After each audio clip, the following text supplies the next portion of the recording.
اب میں اس کے بعد دوسرے مقالہ نگار شیخ وسیع اللہ مدنی جو استاذ ہیں جامعہ سراج العلوم السلفیہ جھنڈا نگر کے اور اچھے قلم کار ہیں، لکھنے والے ہیں، ان سے گزارش کریں گے کہ تشریف لائیں اور اپنے مقالے کی وضاحت 10 منٹ میں کریں۔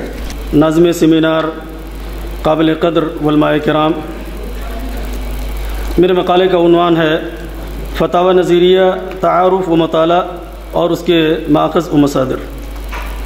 اس کے ذیلی عناوین اس طرح ہیں: تمہید، فتاوی نظریہ، تعداد اشاعت، فتاوی نظریہ اور علماء کرام کی علمی خدمات، موضوع، آئین ترتیب، اسلوب و منہج، خصائص و امتیازات، فتاوی نظریہ کے ماخذ و مصادر، تسامحات و استدراکات، تجاویز و مشورے، حرف آخر و التماس۔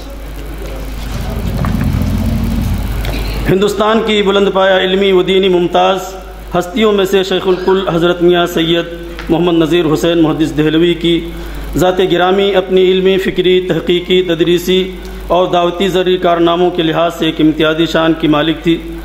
علوم اسلامیہ میں جامعیت کا حال یہ تھا کہ آپ بیک وقت وہ مفسر، محدث، فقیہ، مفتی، خطیب، معلم، محقق اور عظیم مصنف تھے۔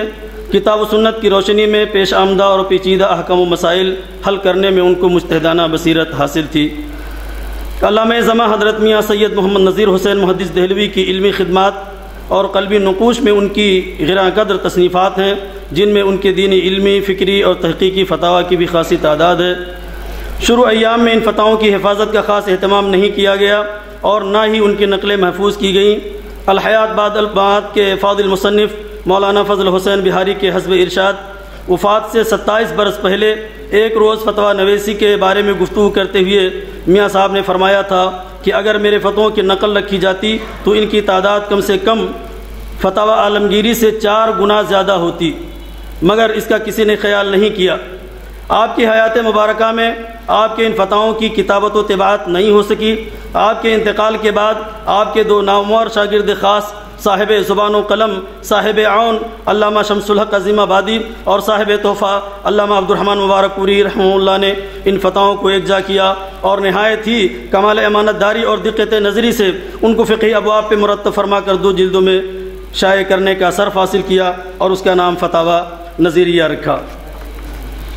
آئین ترتیب زیر نظر کتاب کی حسن ترتیب و تبویب، شرعی مسائل کی تنقیح و تہذیب، کتاب و سنت کی روشنی میں عقیدہ توحید کی بلاغ ترجمانی، شرک و مروجہ بدعات کی بہکنی، شخصیت پرستی، قبوری شریعتوں کے مزعومہ و خود ساختہ عقائد کی تردید میں فقیہ دی مرتبت اور مفتی محترم میاں سید محمد نذیر حسین دہلوی اور ان کے قابل قدر تلامذہ نے بڑی محنت و جافشانی اور دیدہ ریزی کے ساتھ اس علمی و تحقیقی حسین گلستہ کو تیار کیا، جو باذوق اور علم دوست اور مفتیان کرام کے لیے علمی ہدیہ ہے۔ فتاوی نظریہ 3 جلدوں پر مشتمل ہے اور مکتوبہ فتاووں کی کل تعداد 935 ہے۔ اس کے مرتبین کرام نے ان فتاووں کو 59 کتب میں تقسیم کیا ہے۔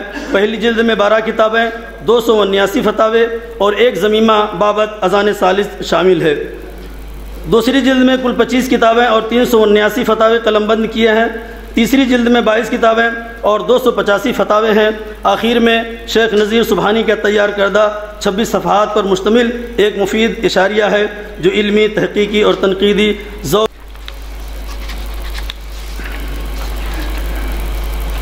ہر استفتاء اسلوب و منہج کے تعلق سے ہر استفتاء کا جواب آیات قرآنی، احادیث نبوی، آثار صحابہ، سلف صالحین کے اقوال و افعال اور فقہی قواعد کی روشنی میں قلم بند کیا ہے۔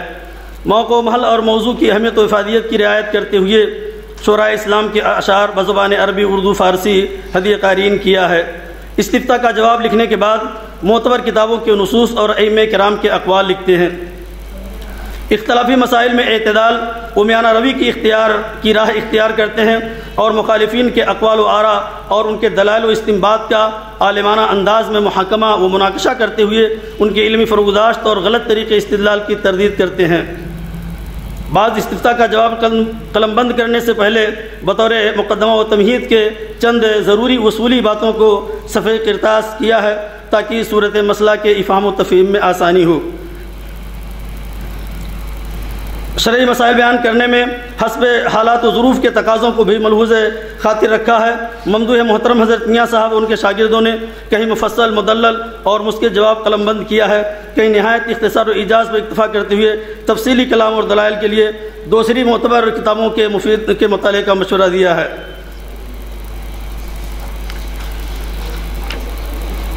خصائص و امتیازات، پوری کتاب معتمد و معتبر ماخذ و مصادر کے حوالوں سے معمور ہے۔ فتاووں کے جوابات کا جو انداز تحریر ہے وہ عالمانہ، ناقدانہ، محققانہ، محدثانہ اور مسلکی تعصب و عناد سے بالا تر ہے۔ تقلید شخصی اور اجتہاد کے موضوع پر طویل دو ٹوک اور سیر حاصل گفتگو فرمائی ہے، جو تقریباً 35 صفحات پر مشتمل ہے۔ غالی مقلدین حضرات کی تالیف کردہ کتابوں کے اقتباسات اور عبارتیں پیش کر کے ان کے رخسار پر زناٹے دار تماچا رسید کر کے ان کے رخسار کو سرخ کیا ہے۔ سچ اور حقیقت ہے۔ شہیدہ شاہد من اہلہا، اور بقول شاعر دل کے ففولے جل گئے سینے کے داغ سے، اور اس گھر کی آگ لگ گئی، اس گھر کو آگ لگ گئی گھر کے چراغ سے۔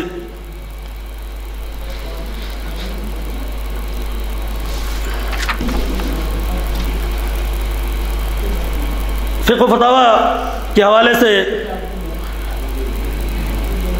مولانا محمد صاحب بھٹی صاحب لکھتے ہیں کہ حضرت میاں سید محمد نذیر حسین اپنے عہد کے جہاں بہت بڑے معلم قرآن و حدیث اور بہت بڑے ماہر فقہ و کلام تھے، وہاں بہت بڑے مجتہد اور بڑے مردم شناس اور وقت کی رفتار پہ گہری نظر رکھنے والے بزرگ تھے۔ انہوں نے جو قدم اٹھایا، گفتار، کردار اور عمل میں ان کا مرتبہ بہت بلند تھا، اور ان کی زندگی کے شب و روز صالحیت کا قابل رشک نمونہ تھے۔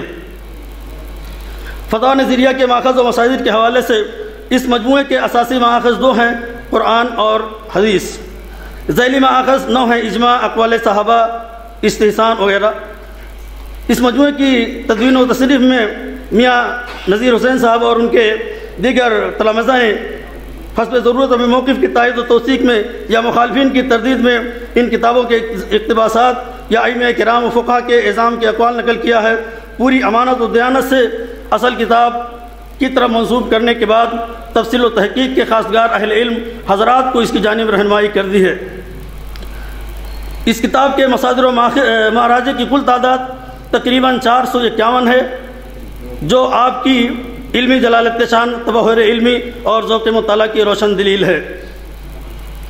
راکن صدور نے پیکر حسنات اور مجدد وقت حضرت میاں سید محمد نذیر حسین محدث دہلوی کی علمی استعداد و لیاقت، فقہی و تفسیری بصیرت، وسیع دقیق معلومات اور علمی امانت و دیانت کو ثابت کرنے کی خاطر آپ کے اس مجموعے فتاوی کے تمام مصادر و مراجع کو جمع کرنے کی حتی المقدور کوشش کی ہے۔ بقدر استطاعت وہ معلومات ان کتابوں کے اصل نام اور ان کے مؤلفین کے اسماء گرامی ما تاریخ وفات اضافہ کیا ہے، جو باذوق، باحثین و محققین کے لیے مفید ثابت ہوگا انشاءاللہ۔ آخر میں اس سیمینار کے تمام ذمہ داران، کارکنان، رفقائے کار کا بالعموم اور عالم ربانی فضیلۃ الشیخ صلاح الدین مقبول اور زبان و قلم کے شیخ سوار حق کے مناد و علم بردار شیخ محترم عبد المعید مدنی حفظہ اللہ کا شکر گزار ہوں، جنہوں نے مجھے اس علمی سیمینار میں شرکت کرنے کا موقع عنایت فرمایا۔ جزاہم اللہ خیر الجزا۔ والسلام علیکم۔